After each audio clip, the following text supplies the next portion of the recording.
now on YouTube is 3, 2, 1. Hello, hello everyone. Good morning and good afternoon to everyone. I'm Felipe from the University of San Francisco in Brazil, and also a member of the ITC Council. And here today we have Dragoș Iliescu from Romania. Is our past president as well. He's been in ITC for so long, and it's a very honor to have you here on this webinar. And I also have Ariella, my colleague here for this moderation. So thank you so much, Dragos, for accepting this invitation. For this webinar will be about test adaptation report standards. That you of course was part of the council, the committee that produced this report. And I will introduce you and for the big audience, and I'll hand it over to you. Dragoș is a professor of psychology at University of Bucharest and is extraordinary professor and in South Africa. At University of Bucharest, he served as a director of the Doctoral School of Psychology and Education Science since in 1917. With a distinguished career in psychometrics and organizational psychology, he has held leadership roles in a major international organization, including serving as a president of the International Test Commission from 1916 to 1918. Dragoș is also a co-founder of the Romanian Association of Industrial and Organizational Psychology. He is author of the several landmark publications in psychology and education assessment, and he was one of the editors of the acclaimed ITC International Handbook of Testing and Assessment. We are very honored to have you here for this webinar today, Dragos. So thank you so much for your time and being here today. Thank you very much, Felipe and Ariella. Thank you for inviting me. I'm honored to be here, and I'm always glad to do things for the International Test Commission. It has been my home for quite a long time. I've been a member, and then I've been a co-opted council member, and then a voted council member, a secretary general, and the president, and much of my early and mid-career has been associated with the ITC and the wonderful projects that ITC does for the community. And today we're going to talk about one of those projects, actually.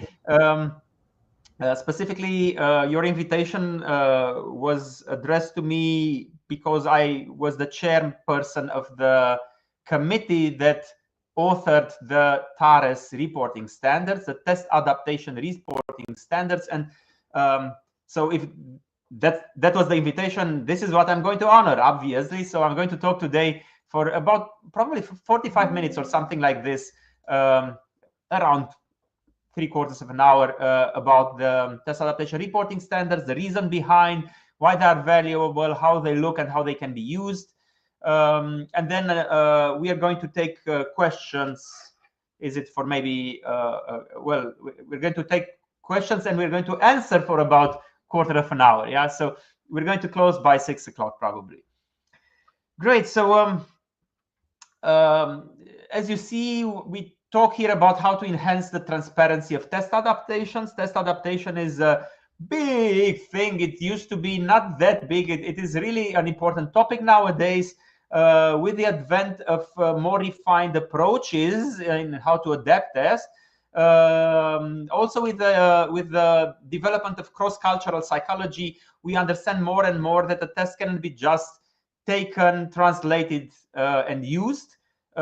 So transposed from one culture to another just based on linguistic translation. And then we understand that there is more legwork involved in culturally adapting a test.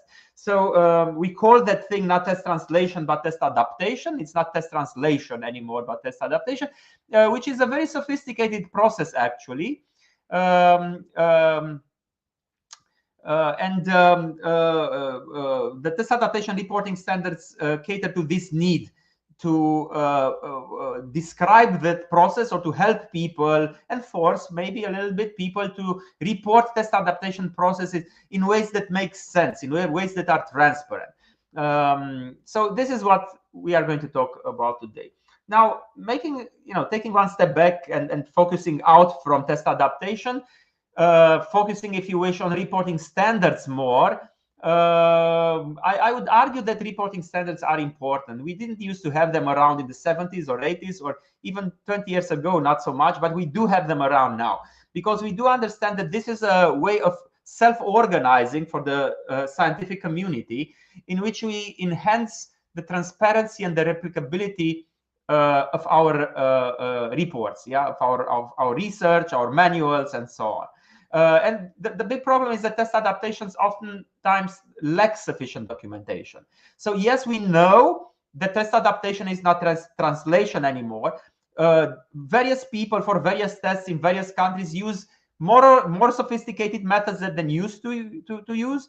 Some are more sophisticated than others, obviously. And all of them identify whatever they did there as test adaptations. But oftentimes there is not sufficient documentation on that thing. So it's not well enough documented. So specifically, what did you adapt? Specifically, what was the sample? Specifically, what was the bias? Specifically, so the poor ways in which test adaptations are reported affect the validity of the scales, of the usually in this context we talk about source culture and target culture. So the target language and target culture scale has its validity impacted, and it affects cross-cultural comparability. So poor reporting is undesirable.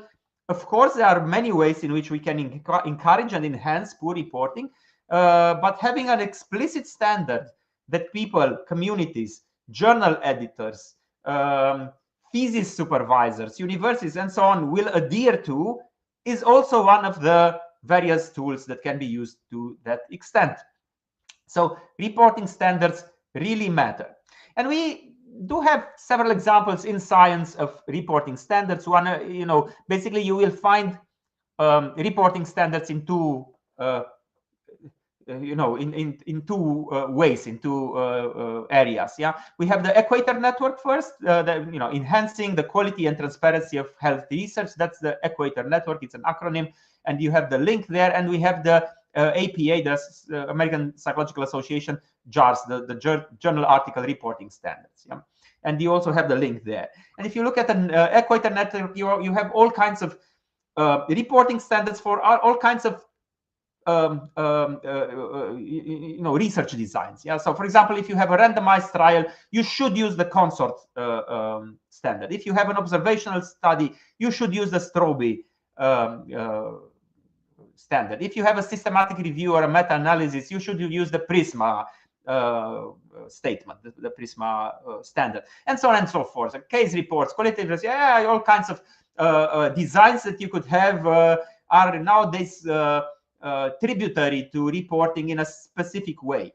And these are usually enforced by journal editors. I mean, if I send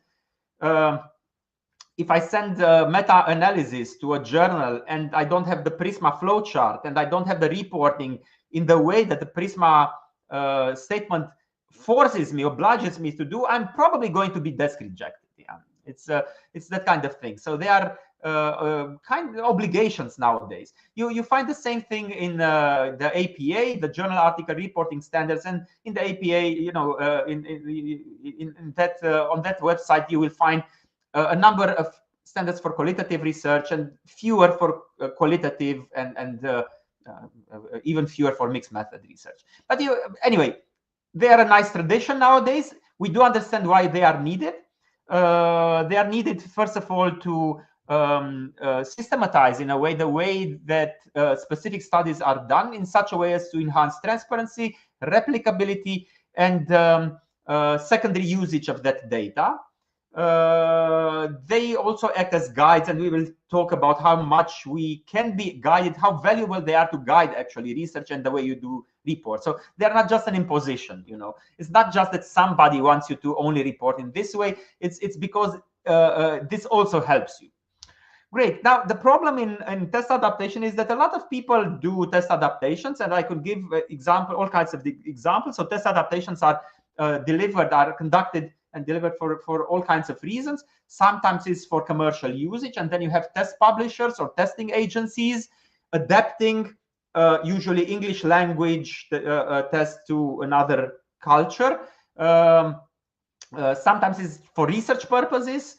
So you have all kinds of reasons why you would like to do that. At the same time, if you look at papers reporting test adaptations in several journals, some of these journals are dedicated actually to test adaptation, like PTAD, Psychological Test Adaptation and Development. We actually have a journal that is named like this, yeah, and it's a wonderful journal, by the way. If you look at various papers in any kind of journal publishing this kind of thing, we will see that the way in which papers are reported is widely divergent. Yeah, some of them focus on some aspects and then don't focus on others, and some reports that, and some of them report that and don't report the other thing. So quite eclectic, yeah, quite varied. So no standardized method for that. At the same time, cross-cultural research and cross-cultural comparability, especially cross-cultural interpretability of skills, relies on clear documentation. I do remember the regretted Professor Ron Hambleton saying, I do remember him saying repeatedly that what is the most important thing in science in general, but also in test adaptation, there are three things that are hugely important, he used to say. And I'm going to tell them to you now. Do you listen? Yeah. Okay. So the first one is document everything that you do. Yeah. And after you document, the second thing that you have to do is document. Yeah. And then the third thing that you have to do is document. Yeah. So documentation is critical for science because it is one of the ways that enhances in which we guarantee, in a way, reproducibility. It's a transparent way of saying what you do in such a way that others can redo it if they want to also do it. So this is the critical methodological gap that is filled by the TARES, the Test Adaptation Reporting Standards.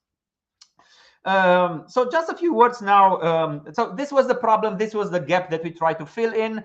A few words about how we came to develop it. The project was initiated by the International Test Commission. We had initial discussions in 2015, 2016, understanding the need for this. Pia Zeinun was instrumental to that. Dave Bartram was also instrumental to that. So in a way, informal discussions.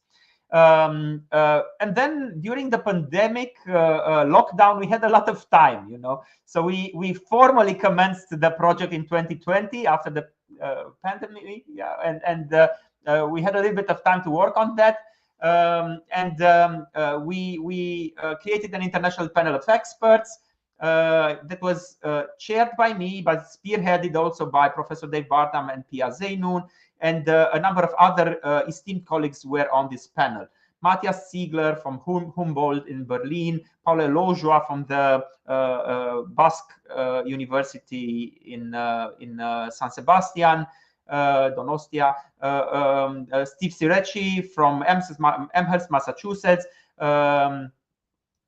Kurt Geisinger, Aletta Odendahl, Malena Oliveri, John Twing, and Wayne Kamara. So very esteemed names here. And together we worked on this gem, I would say. Yeah.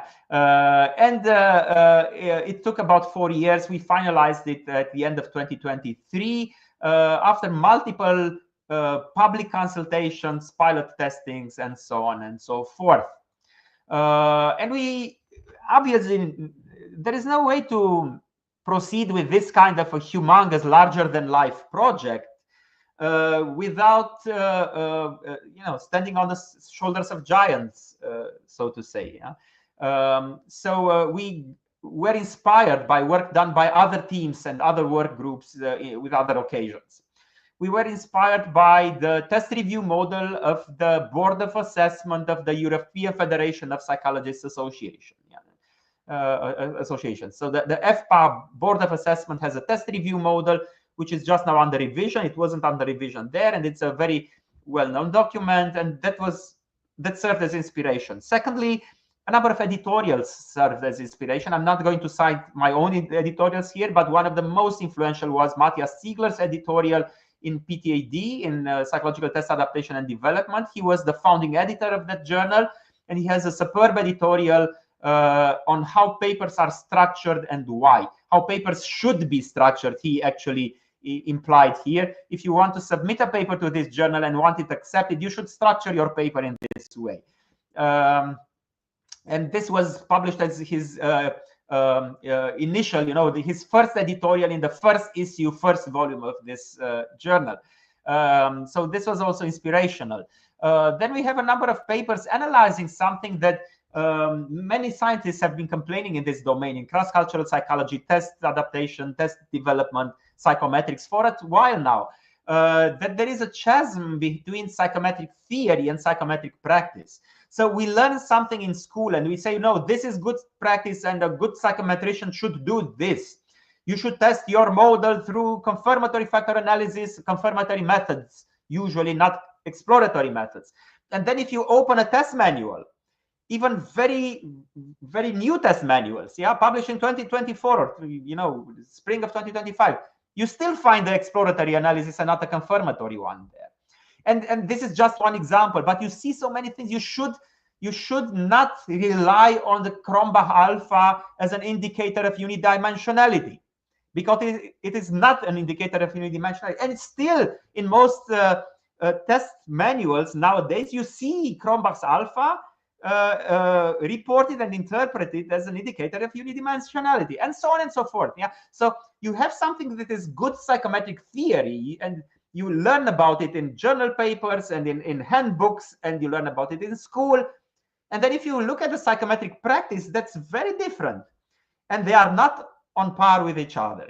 So there is a chasm, and there are several papers. I'm only citing here two of them. One was a paper that I co-authored with my colleague and friend Paula Elojua in the International Journal of Testing, and one is the other one was a paper in which again I was a co-author, but it was spearheaded by Pia Zainoun on psychological tests in Arabic, in Arab languages, all the tests that have been adapted. So this was a systematic review, and both these papers see that both in test manuals, as the first paper does, and in journal papers, journal manuscripts, there is a huge divide between psychometric theory and psychometric practice. That's also inspiring. And then we had several operationalizations in which the ITC guidelines on test adaptations, which are probably the most inspirational, the primary document discussing test adaptation, influential and so on, was operationalized in a number of checklists. And checklists are very useful because you don't need to read a whole handbook or 20 papers. You just have a checklist with 8 points. Have you done that? Check. Have you done the other thing? Check. Have you done the other thing? Oh no, I didn't do that. Let's do it and then check. So checklists are a great thing. And Ana Hernandez and her colleagues, among others, Ron Hamilton himself, co-authored this wonderful paper in Psicotema, which is a very, very good Spanish journal on psychometrics. So several, what I'm trying to do here is to acknowledge colleagues that I look up to and whose work was very influential for the development of TARES. Great. So what is the TARES? The Test Adaptation Reporting Standards is a checklist for transparent and accurate test adaptation reporting. It has several targets. Of course, we target researchers. Why? Because the best thing in which you can improve a domain is by improving the practice of that domain. So who is driving the practice in that domain? Well, researchers do. Researchers are those who do test adaptations in order to use in their own research projects. Researchers are those who do test adaptations just to publish them so that others can use them in their study, in their research or practice. Researchers are those who adapt tests that can then be used in practice for commercial tests and so on. So researchers, more than anything, need to be taught and inspired and helped to do better when they do test adaptations. Researchers. Then we have a secondary target, which are test developers. because we argue, and you can see that in the paper in which we launched, which we launched the TARES, that we argue very consistently towards the fact that if test developers would pay more attention in how they develop tests in a universal design approach, then adaptation would be easier. Many test adaptations are very difficult, sometimes impossible, because the test was developed in a very lousy way, and with no open mind towards the fact that at some point of time, maybe it will be adapted in another culture.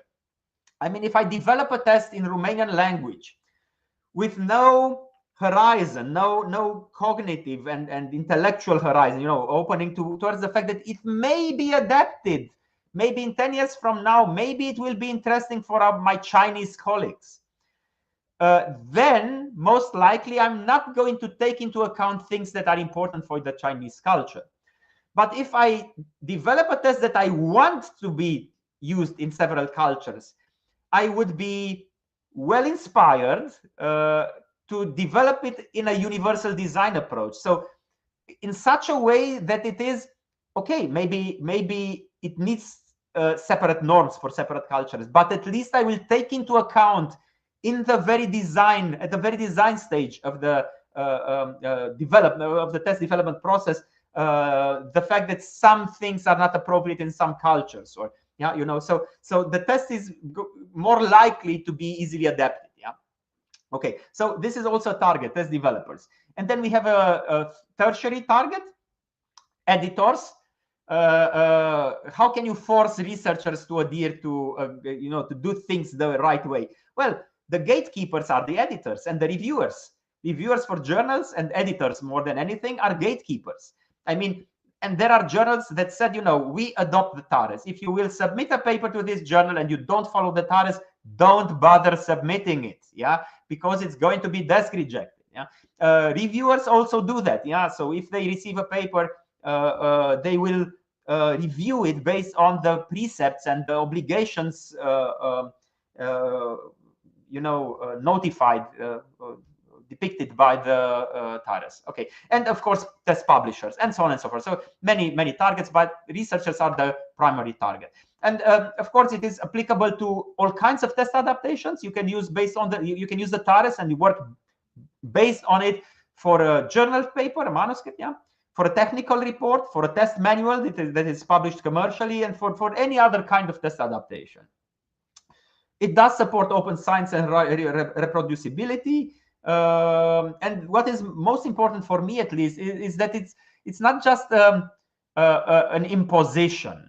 It doesn't just force you to do something. It helps you to do better. It has a guiding, a formative intent.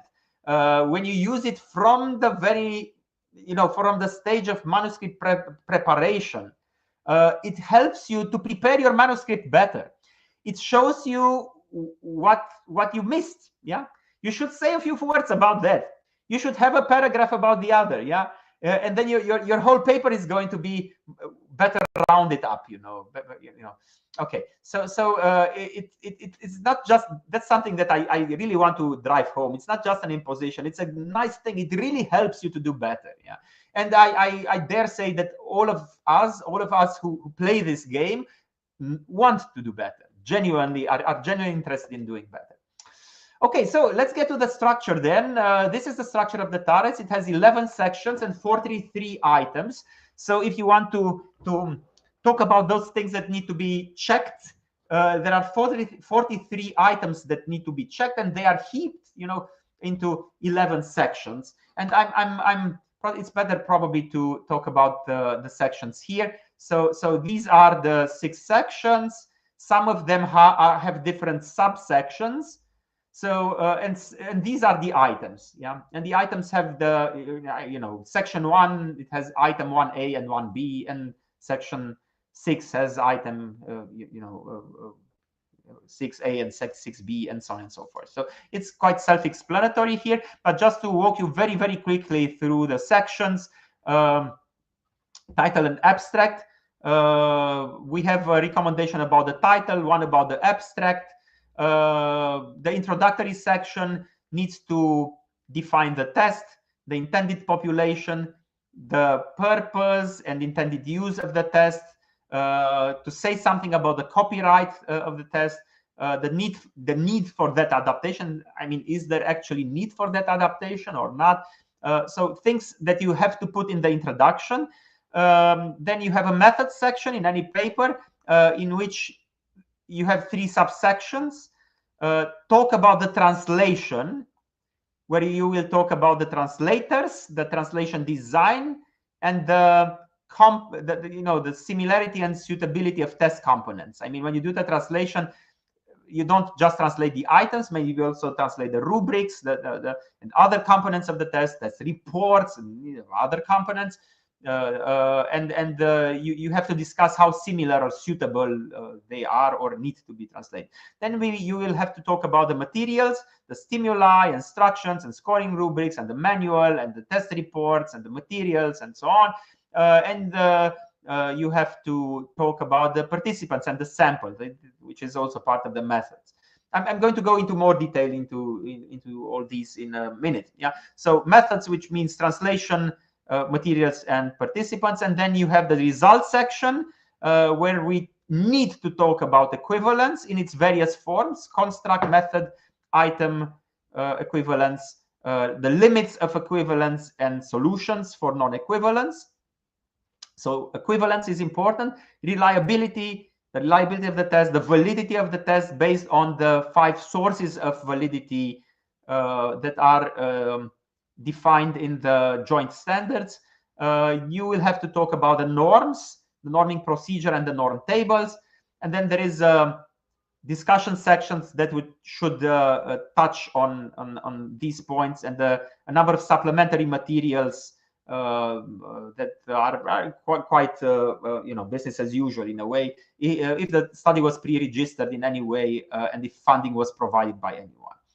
So these are the sections, and now you see also the items and the subsections and so on. So 43 items heaped into 11 sections. 11 if you also count the subsections, only 6 if you don't count the subsections. And just to go very quickly, I'm going to jump over a few slides very, very quickly. This is how the table actually looks. If you look into the paper, which was published at the beginning of 2024 in the January edition, issue one of the International Journal of Testing, you will see these kind of long tables in which of each of the items is described. So what you will get is the item, the checklist item, a short explanation, and then a longer explanation. And we have produced handouts with just a short explanation, so only this part of the table, and then handouts also with the longer explanation.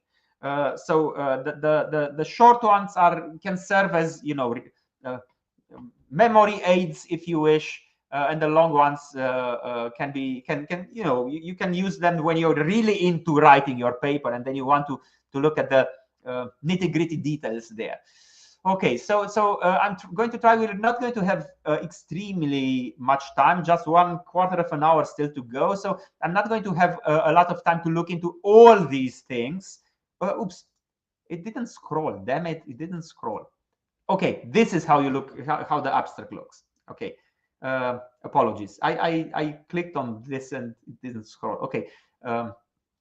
Okay. So this is again the checklist item, and then the short explanation, and then the long explanation. Okay. So we're not going to have time to go through all of them because it's probably 5 or 6 pages of this, but just for you to understand what is behind it. So, for example, title. Any test adaptation should identify in the title that it is a test adaptation. It's that simple. Yeah. So identified as a test adaptation in the title, pointing out the test name as well as the target language and culture. Yeah. The adaptation of the brief symptoms inventory in Thailand, yeah, in Tagalog, or the adaptation of the depression inventory on a sample of Romanian students, yeah, So identify that, and in the long explanation you have there, indicating the title, the fact that the paper refers to a test adaptation or another approach of the same family, such as test translation or test assembly. Identify the name of the source test, identify the target language and or culture. So this is an obligation now. The test. In the introduction, you should name the test. I've seen test adaptations, believe it or not, who only name the test in the methods section, yeah, where you talk about instrument and procedure. Yeah, if it's a test adaptation dedicated to a test, I want the test to be named very early on. So identify and briefly present the test, and then the long explanation is indicate the test name, the test acronym, the test authors, existing forms or variations of the tests. For example, item pools or item selection procedures or other forms. Identify specific versions and the specific version that is being adapted. Identify other existing test adaptations of this test in other languages or in your own language in which you use now. Identify the domain of application. What kind of a test is this? Is it a clinical test? Is it an educational test? Identify the existing knowledge base. For example, do we have a bureau's review for this test? Do we have an FPA or a COP review of this test? I mean, what's the knowledge base for this test? And so on and so forth. So these are now imperative requirements. Okay. Or in the translation section, method section, translation subsection, you should describe the translators. The ITC guidelines for test adaptations are very clear there. And all the ways in which I've seen these guidelines being operationalized are unanimous in saying that the quality of a translation is tributary to the quality of translators. If you have lousy translators, you're not going to have a good quality translation, of course. And the recommendation there is to have a panel of translators with various specializations. Maybe you want a psychologist, but maybe you also want a linguist there. And maybe you want a parent there or a pediatrician, or depending on what kind of test it is, yeah, a likely test taker, and so on. So the short explanation is that you have to describe the translators. The long explanation is that you have to indicate the number of translators, the credentials of the translators, outlining their fluency in the language and in the culture and in the concepts involved. Yeah. So I don't just want to know that it's 4 PhD level psychologists. I want to know how fluent they are in the source language and in the target language.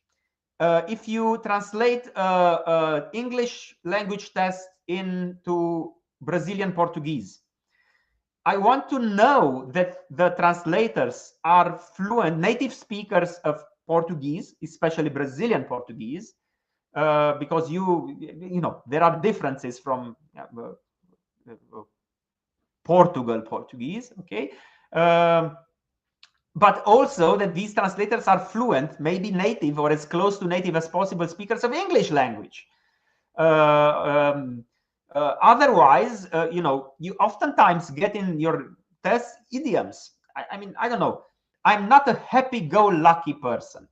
If you don't speak English reasonably fluently, yeah, if you don't have good command of the language, you're not going to understand this idiom. Sometimes I feel blue. Yeah, in some countries you understand this because it means melancholy, sad, depressed, but in other countries you don't understand that, and you will translate it mot a mot, word for word, yeah, and it's going to be wrong. So I need the translators to be fluent in both languages, but also fluent in both cultures. So we all of a sudden we speak about cultural fluency now, not only linguistic fluency, and this makes sense because some of the behaviors that are depicted in English language for American culture may not work well in other cultures. You translate linguistically, you translate the items, but the behavior doesn't look like this, or the items, the stimulus, the drawing doesn't look like this. I could give you ad nauseam. I could give you examples about this, even non-verbal tests, because we are likely to say, yeah, I do understand this is a problem in verbal tests, but it is actually a big problem also in non-verbal tests. For the VISC, for example, for the Wechsler Intelligence Scale for Children, which is arguably one of the, if not the gold standard to measure cognitive abilities in children. The way in which how do you call in English the hydrant? Yeah, water spout. Yeah, in order that the firefighters use in order to get water to. It looks in a specific way in America, and if you don't adapt that stimulus to European culture, children are not going to identify that stimulus as a fire hydrant. Yeah, so it's okay. And if you're the translator, you will have to understand that stimulus or that behavior depicted there in your verbal items or in your non-verbal items, yeah, looks in a different way. People behave in a different way, or that thing physically looks in a different way in the different culture. In order to do that, you need to be fluent in the culture, not only in the language. And also you need to be fluent in the concept involved. Yeah. If it's a test of depression, did the translators have any contact with that? Do they have any? It's not enough to be a psychologist. Are you a clinical psychologist? Do you have experience with that thing that you translate? Okay, and so on and so forth. So you do see that it is imperative to go into more details about, and this is what this checkpoint tells you. You know, describe the translators in terms of fluency in language, culture, and concepts involved. Describe the translation design, because oftentimes translators, adapters just say, we translated and it was back translated and that was it. You know what? This is not even enough for me. First of all, back translation is fundamentally a lousy procedure. And secondly, you should not only name your design, but also justify the choice for your design. This is an imperative requirement. Usually when you do any kind of design, I use an experimental design for my study. Okay, justify this. Why? I use this statistical approach in my study. Okay, great. Justify it. Explain why this statistical approach was better than any other statistical approach that you could have used. Yeah, that could have been used. Okay, and now if you look at this, you will have to indicate the translation design that was used and to justify the choice.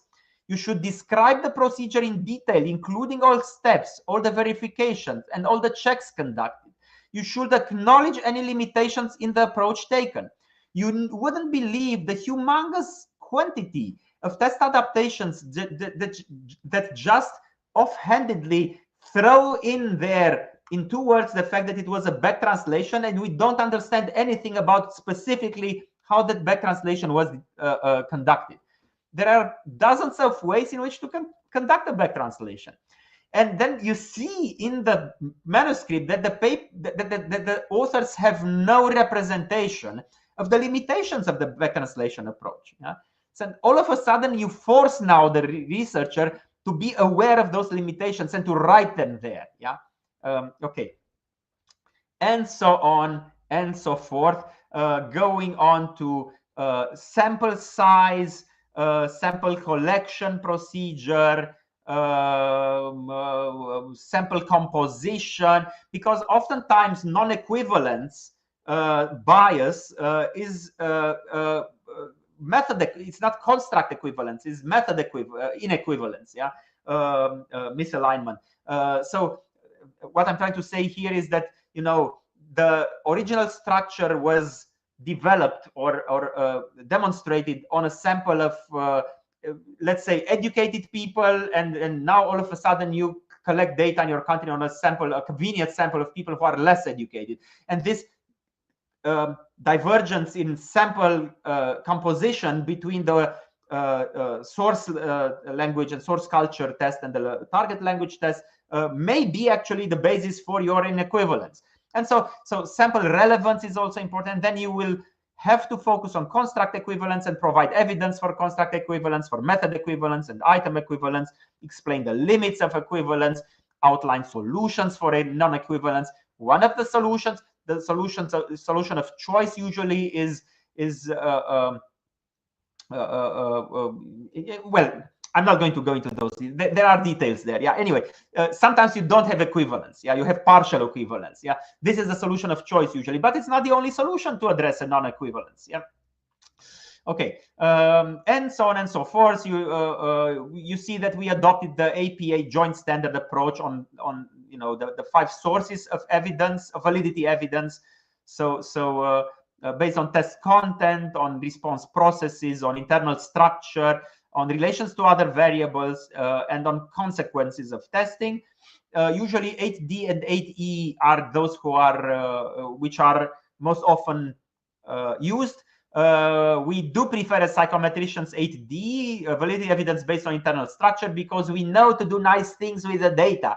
And then you test the structure and measurement invariance in various forms and so on and so forth. But this is just one source of equivalence, especially for cultural and strong discussions in cross-cultural assessment are never driven by the statistics behind. Also, if you don't have equivalence, or if you only have partial equivalence, the statistics are not going to help you. The statistics are only post hoc. They will only show you what is not equivalent. They are never going to be able to explain why they are not equivalent. So you will have to go back to response processes, test content, relations to other variables, external validity, so to say, and so on and so forth. Okay, so I'm going to stop here with the descriptions. There are so many other things that are described here. It's not that long, so it's maybe half an hour to read through all of those. Okay, now just to sum this all up, it's good for several stakeholders. It's definitely good for. I don't understand why this thing didn't. Okay, I can't understand why it didn't scroll. Okay, sorry. I was here talking about equivalence, various forms of equivalence, and here talking about various forms of validity evidence. Yeah, sorry about this. Anyway, here we are at the stakeholder benefits.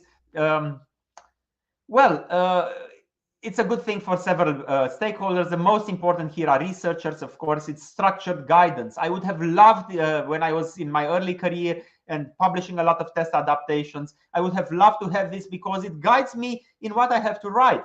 And especially early career researchers have this problem. I mean, I need to write it now. How should I approach this? What should I write first? I have an empty page here. It's a white paper. What should I write, first? What should I focus on? How should I approach it? And if you look at the TARES, you just have to write one paragraph to each of the checkpoints, and then you have your paper ready. It's as simple as that. Obviously, it's good for editors. You increase the quality of papers published in your journal. You improve review quality if your reviewers use the TARES, of course.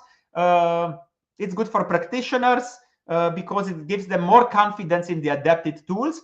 Because oftentimes test adaptations are so lousy, the reports are so lousy, I can't get myself to trust what has been done there. Yeah, I have this feeling that this was not treated seriously, because it's reported in a lousy and superficial way. Yeah. Okay. Great. Now, there are some limitations and challenges here. We talk about something called checklist fatigue. It's not typical for TARES, but I've seen it discussed in the context of other standards. I mean, oh my God, another standard now. I already have to know about 30 of them. Now we have a 31st. Yeah. So there is something called checklist fatigue. How many checklists do I still have to check? There is a lot of need for training and dissemination. Yes, there are some journals that adopted this. Still, authors do not send their papers in the right format. You have to tell them to do that. Some of them find it more difficult to revamp and repackage their papers in this way. Maybe more training is needed. Maybe more dissemination is needed. And this is why I find what we do now, this webinar, to be so valuable. And of course, flexibility is required for less formal adaptation contexts. I mean, not all adaptation contexts absolutely imperatively need to do all these things. Yeah. A brainless application and stubborn application of this standard with all its checklists is not going to get us anywhere. I should say that TARES aligns with open science initiatives. It very strongly recommends pre-registration, open data, open sharing of the test adaptation syntax is the statistical approach to the test adaptation. So open data and especially open syntaxes, especially for the equivalence part. Many authors say, we tested measurement equivalence and the model fits so and so. And I always say, show me the syntax. Show me the syntax because you can run this model in so many ways. Did you model cross-loaders? Did you model interdependencies? Did you model? I want to see the model. I want to see the syntax. Yeah. So it aligns with open science initiatives. It definitely encourages better design and documentation practices. It's going to be inspirational for you if you begin a test adaptation now and read this in advance. Not only when you will want to report the test adaptation, you're going to design a good test adaptation so that you will have something to report later. Otherwise, it's quite possible that you will forget about important things and you're not going to do them. So you're not going to be able to report them later. Yeah. So knowing that these are important and they need to be reported is going to also inspire you to develop a better test adaptation design. And of course, it supports replicable and scalable research worldwide. You would be impressed if I would tell you that huge test publishers like I'm not going to name names now, but think of the largest, the biggest test publisher. They do not have and they do not share statistical syntaxes for the adaptation of their own tests. And they can, I mean, you can, basically when you adapt the MMPI in different countries, in each country, each researcher is going to conduct the statistics from scratch. And then in each other country, you have a different approach. How can they be comparable? How can they fit the same model? How can they be equivalent if you have a different approach in each country? Yeah, there's a higher chance for them to not be equivalent. Yeah, so more scalable research, more replicable research is going to come out of the application of TARES if it begins to be picked up by as a trend. Okay, so I'm going to stop here and take questions. Please explore this website, tares-statement.org. You will find everything there, the original journal paper from the International Journal of Testing. Read that if you want. You will find the checklists and a number of other resources there. This is my email here, and please don't be a stranger. Send me your questions whenever you feel like it. Or if you're intrigued by anything that I've said, be my guest. So, open to questions then.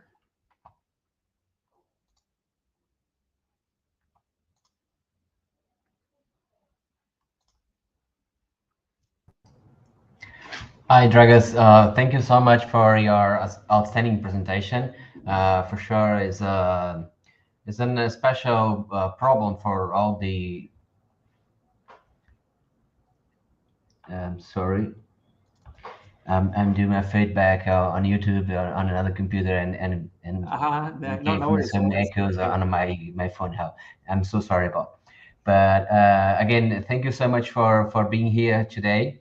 It's a very important problem, a research problem for all researchers that conducting adaptation tests or test adaptation. So it's a very important paper, and you can find the paper on the International Journal of Testing and also on the TARES website. And so now we have some questions for you, Dragos. We collect some questions during the webinar, but we also have some questions that the members send out from the pre-registration form. So we start over on this, and then we can collect some questions on the chat, YouTube chat as well. So the first question that we have is about using artificial intelligence for cultural adaptation. So most of the work that we have been done on the past years are before the large language models, and the all has changed so quickly during this 3 or 4 years. And so I'd like just to ask questions about the using of artificial intelligence for cultural adaptation, translation, and so forth. Yeah, this is an interesting question. There are several ways in which to approach it. First of all, I would say artificial intelligence is a tool. It's a very valuable tool. I would encourage everybody to use this tool ethically. Yeah. And there are several guidelines now. I don't think that test adaptations are in any way different from other types of research that could, in our domain, in psychology, the behavioral sciences, the social sciences that use or could use artificial intelligence. Artificial intelligence is an instrument. It should be used. It should be used ethically. We have several guidelines about how to use artificial intelligence in our research in an ethical way. You have to cite it. You have to acknowledge the usage of artificial intelligence in a transparent way. So if you want to translate based on ChatGPT, not to translate with a researcher, you should say this. And the TARES is compatible with that. So when you get to that part, when you say how I translated this, you can say, yes, I translated it with GPT. I didn't have a panel of 5 translators with different specializations. I just used GPT model 4.0 with the following prompt. Yeah, because you will need to be transparent about what you did. Yeah, yes. So you should, as I said before, document your approach. It's the same time that the same thing. I had a very lively debate with a colleague on the usage 3 years ago in a conference. My colleague, who is a very esteemed scholar, argued against the usage of artificial intelligence in any kind of research. And I found this, first of all, by the way, that train has long passed. Yeah. So, okay, try to stop it now. Secondly, it's like when 30 years ago, when SPSS began to be more often picked up by people, and there were statistical purists that said, no, you have to do the statistics by hand. And I said, this is stupid. You have an instrument. Your obligation is to say, and yeah, they were saying this because SAS gave you a little bit of different, statistic than SPSS. And various forms of SPSS, after the 4th decimal point, you had a difference for the same, the t-test had a little bit of different value if you used SPSS 2.0 or 2.4 or something, yeah, because of roundups in the algorithms and so on. And I said, this is stupid. Your obligation is to explain to document what you did. I used SPSS version 17.0, blah, blah, blah, blah, blah. Yeah. And it's the same here. It's the same thing. Why shouldn't I use it if it's helpful? But tell me that you used it. Yeah. Because all the, all errors, any other limitations that derive from there should be also openly acknowledged. Yeah. Yes. So I have zero problem in using artificial intelligence for test adaptation, but it should be acknowledged. Now, to unpack your question in a different way, there are actually very interesting papers, and my team is also working just now on a paper like this, looking at how efficient actually artificial intelligence is when compared with human translators when doing test adaptations. It's certainly quicker, more scalable. If I want to translate the back depression inventory in 60 languages now, it's probably going to take me an hour. Yeah, if I use ChatGPT. But the big question is here: is it more than a translation? Is it a test adaptation? Is it true to the initial content, but applicable also in the target culture, and so on and so forth? Some aspects. So I don't say it shouldn't be used. Use it wisely, use it transparently. Be aware that it has limitations. We have some research now showing which are the limitations, what the limitations are. It's very scalable, it's very quick, it's not very good, especially for things that are not mainstream. Maybe a personality inventory for normal personality and adults can be more easily translated than a very niche questionnaire for trauma-informed practice and, so on and so forth. So use it wisely, and many components of the test adaptation process cannot be just thrown to artificial intelligence. You will still have to collect data. You will still have to compare, to look at equivalence and so on and so forth. And there's only so much artificial intelligence can do. Yes. Yeah, sure. The key point is using it wisely and report we have done for sure. Thank you. The next question, I have one that I have two questions that we can do it together. One is came from the pre-registration form, is the what's a common mistake made when adapting tasks? And we can do in the same time of Fernando Meno asked how the papers have been published when you think that the standards have been applied faithfully, right? I mean, the just the opposite. Well, the make many mistakes make I mean the common mistakes and the some examples of the good use of the adaptation standards. Yeah, well, I'm going to start with the second question. The TARES was only published 1 year ago. So in February 2024, so not enough time has passed in order for it to be picked up by everybody and anybody. Obviously, there is much more awareness for the existence of the TARES in psychometrics. So journals like Assessment, or the European Journal of Psychological Assessment, or Psychometrica, or these are or the Journal of Psychoeducational Assessment. So assessment journals know about this. We've had editorials appearing where editors said, yes, this is the thing. We will use it. We encourage our authors to use it.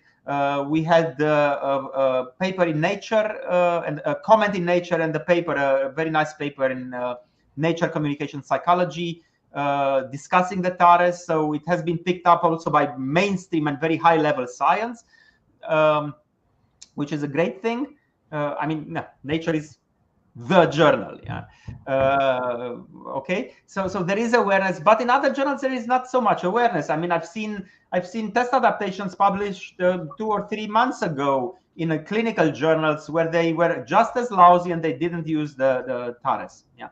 I've been a reviewer for. I'm an editor in a journal that is not an assessment journal, Intelligence. It's not an assessment journal, although a lot of test development and adaptation is also published there, where I've seen papers published, in December or in November last year that were not using the TARES, and this showed me that neither the editor nor the reviewers, and of course not the authors, had any awareness about that.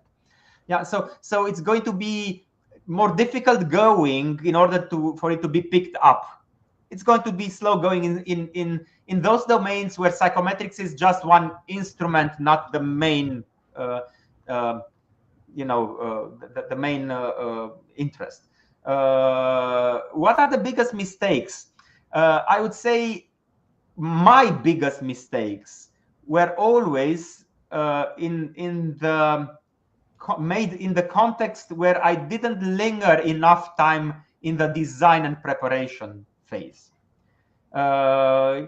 Sometimes we are very eager. We thought we did the legwork in translation and adaptation. We don't do more reviews, and we rush to collect data. Mm-hmm. Now, the most expensive part of a test adaptation process is the data collection part. That is the part that usually also involves out-of-pocket, expenses. You have to pay for data, especially if you want a representative sample. It's going to be expensive. Yeah, it's going to take a lot. It's going to be expensive. And then you have the data on the table, or of course on your desktop, and you find out that you don't have equivalence, and one item simply doesn't function. And in hindsight, I mean, the statistics shows you, and I also already mentioned that the statistic is only able to tell you post hoc that it doesn't work. And then you look at the item and you say, in hindsight, I should have been wiser. I should have seen this error. Had I had enough time or enough motivation to look at it a little bit more, to do another round of review, maybe a think aloud session with 5 test takers, maybe another discussion with my colleagues and so on, I would have detected it. Because a test adaptation doesn't stop once you collected the data. If you only have partial equivalence, it's not going to help you. I mean, if you want to adapt in Brazil, if you want to adapt the VISC and you collect data and you only have partial equivalence. Is this enough? It's probably enough to publish a paper, but is this enough for the practitioners who want to use the risk? No, they want a full equivalence risk. They want an adapted risk. So what do you do then? You go back and redo the item and recollect the data. So do you want to go there? Obviously not. So do your legwork, do your stuff, do your science before. And when you go out in the field, be very sure as possible. Sometimes it's not enough, obviously, yeah. But be as sure as possible, because otherwise it's going to cost you. Yes. Yeah, for sure. The rushing on this steps maybe prevents you to go when you want to go, and for sure be revising your writings. Take time for see your translation adaptation is a key point on adaptation. We are almost running out of time, but I would like to address a very quickly question, and maybe this is a very short one. Georgie Simval sent us.